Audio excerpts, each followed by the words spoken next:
Shalom, bertemu kita lagi di segmen Rhapsody Reality bersama kami, Tiandai, Malaysia.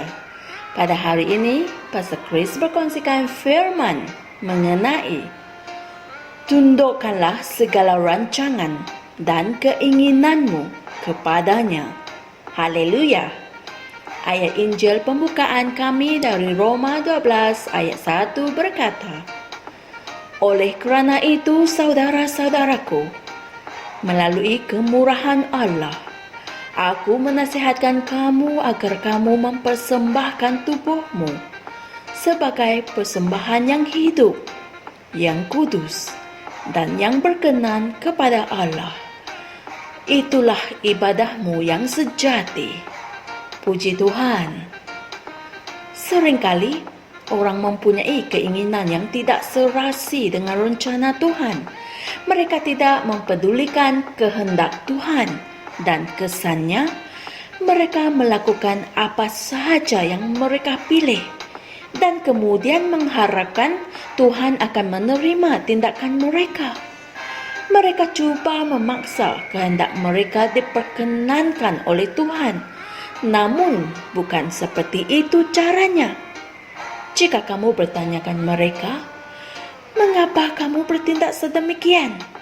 Dan mereka akan menjawab kamu, aku telah berdoa mengenainya. Bagi mereka, Tuhan sepatutnya menerima tindakan-tindakan dan pilihan-pilihan mereka kerana mereka telah berdoa mengenainya. Hal ini tidak masuk akal langsung. Terdapat perbezaan di antara melakukan sesuatu kerana kamu telah berdoa mengenainya dan melakukan sesuatu kerana Tuhan menyuruh kamu berbuat demikian. Haleluya.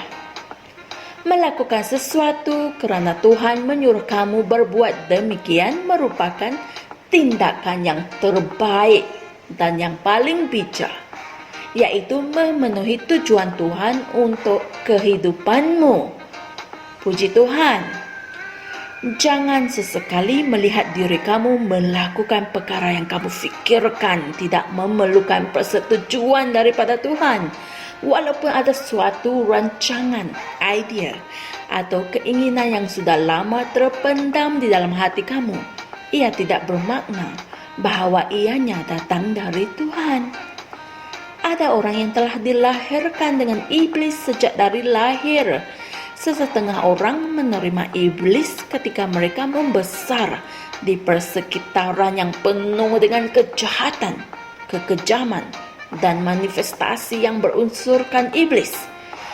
Ia merupakan salah satu sebab mengapa beberapa orang membesar dengan keinginan yang tidak baik itu, di mana ia tinggal bersama dengan mereka selama bertahun-tahun dan akhirnya mereka bertindak untuk melakukannya.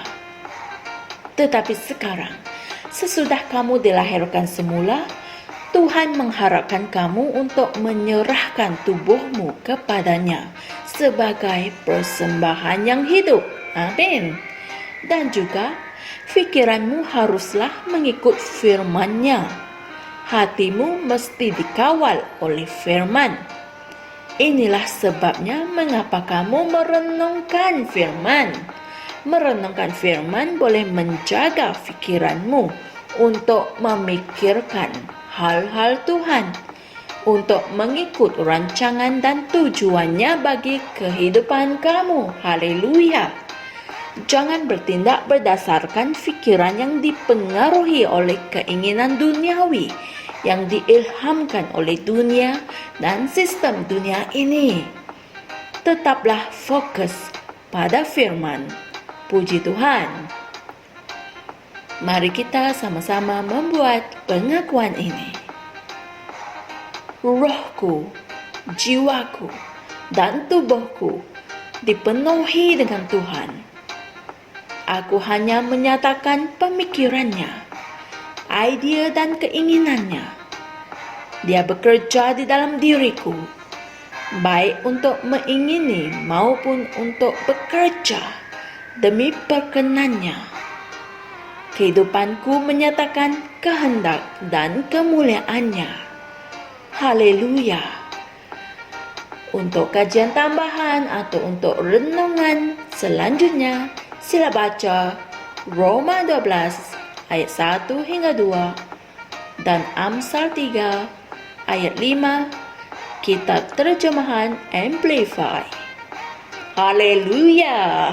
Kesimpulannya, kita harus melakukan sesuatu mengikut kehendak Tuhan dan bukan kehendak dirimu sendiri. Dan bagaimana kamu nak tahu yang itu adalah kehendak Tuhan atau tidak? Senang sahaja.